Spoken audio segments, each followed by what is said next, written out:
Hello, hello les Sagittaires, j'espère que vous allez bien. Voici vos énergies du mardi 30 juillet 2024. Je commence avec votre état d'esprit. Ici, vous avez la carte de la vision, donc vous êtes éclairé. Vous allez peut-être aussi utiliser votre troisième œil pour recevoir des images, des sensations ou des choses qui vous disent que peut-être, enfin, vous voyez, des intuitions, des choses comme ça, qui vont probablement vous guider sur votre chemin. Donc là, ou alors qui vont vous permettre justement d'obtenir la vision de quelque chose par rapport à ce que vous souhaitez avoir dans votre vie ou des choses comme ça. En deuxième carte, l'énergie qui vous accompagne durant cette journée. Ici, on a construit ton monde. On parle de création, d'expansion ici. Donc là, les énergies de ce jour vont vous pousser justement à développer quelque chose et aussi à utiliser votre créativité. Par rapport à ce qui vous préoccupe ici, on a l'esprit de la bécasse et on vous dit soyez enjoués, donc restez joyeux, peu importe ce qu'il vous arrive. En deuxième carte, on a ici l'esprit du gardien de l'automne. On vous dit de lâcher prise par rapport à ce qui arrive.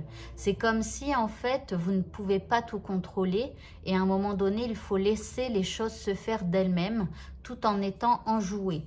En troisième carte, nous avons le conflit mental. Donc on voit quand même que il y a quelque chose qui vous prend la tête dans cette situation, mais on vous dit qu'il faut vraiment lâcher prise par rapport à ce conflit mental là qui est là dans votre tête. Essayez de vous connecter à la joie de votre vie pour pouvoir la faire grandir. Alors, l'indice, nous avons des heureux présages. Donc, laissez votre mental de côté. Connectez-vous à la joie et vous verrez que les bonnes choses arriveront vers vous. Le petit mot de ce message, nous avons le jaune tulipe. Alors déjà, c'est la couleur jaune. Et la couleur jaune, c'est le chakra du plexus solaire qui parle de confiance en soi, d'estime de soi, de rayonner et tout ça. Bon, on nous dit que l'important n'est pas comment les gens vous voient, mais qui vous êtes véritablement. Donc, en gros, quand les gens disent du mal de vous, ne prenez pas ça pour acquis. Ça n'est que leur version de vous. Maintenant, vous, au fond de vous, vous savez pertinemment qui vous êtes. Donc, si vous leur donnez du poids à ce qu'ils disent de vous, eh bien, vous allez croire que vous êtes comme ça. Donc, quand quelqu'un dit du mal de vous, essayez de vous repositionner. Alors, il y a peut-être des choses que vous faites mal ou voilà. Et là, il faut quand même un petit peu se remettre en question. Mais après, essayez d'avoir confiance en vous, dans ce que vous faites, dans ce que vous dites. Si vous les avez dites à un moment donné, c'est que vous étiez en accord avec à ce moment-là. Et sinon, c'est-à-dire que vous parlez trop. Il faudra faire attention à ce qui sort de votre bouche.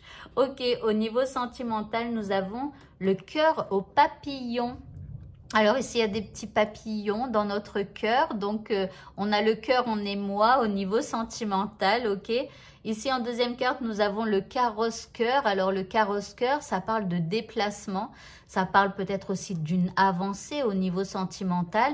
Donc là, on se sent léger au niveau sentimental. Alors après, que l'on soit seul ou en couple, voyez, après, c'est pas parce que vous êtes seul et que vous ne parlez à personne que vous ne pouvez pas avoir des petits papillons dans votre cœur. Peut-être que vous vous sentez mieux, que vous avancez sur votre chemin sentimental avec légèreté, vous voyez. Donc, voyez comment ça vous parle. Bon, alors en troisième carte, c'est l'indice. On vous parle d'un ticket, d'une bonne impression. On vous dit que on dirait bien que tu lui as fait de l'effet. Alors, désolée, parce que je lis pas très bien avec ces lunettes. Pourtant, normalement, ça devrait corriger la vue, mais bon. Bref, c'est pas grave. Donc ici, écoutez, hein, en tout cas, si vous croisez le regard de quelqu'un, vous pourriez avoir un ticket, les célibataires. Donc, profitez-en. Hein, c'est peut-être ce regard qui va vous mettre en émoi et qui va vous emmener au 7e ciel. Je vous le souhaite. Voilà. En tout cas, si vous êtes en couple, simplement, voilà, la personne que vous aimez a un ticket pour vous. Et puis, voilà. Alors, Ici, le mot de la fin, on nous parle d'abondance et on nous dit « Sentez-vous mériter le meilleur sans aucune condition en contrepartie ». Ça, pour certains, c'est difficile d'avoir ça, d'accepter l'abondance de la vie. Vous savez, c'est comme quand des gens vous font des cadeaux ou des trucs comme ça. Parfois, vous avez du mal à recevoir un cadeau d'une personne parce que vous avez l'impression que vous ne le méritez pas. Vous vous dites, bah non, mais j'ai rien fait pour avoir ce cadeau. Alors que ce soit un café, un petit gâteau ou carrément une belle montre ou je ne sais quoi. Donc, voilà. Et en fait, si les gens vous font ce cadeau, c'est qu'ils apprécient certaines facettes de vous-même, mais aussi parce que parfois, quand on fait un cadeau à quelqu'un, eh bien, ça nous fait du bien à nous-mêmes aussi. Vous voyez, donc sachez recevoir ce que les gens ou la vie vous donne. Voilà. Eh bien, écoutez, ce tirage est terminé. Je vous souhaite à tous de passer un très bon mardi et je vous dis à bientôt. Au revoir.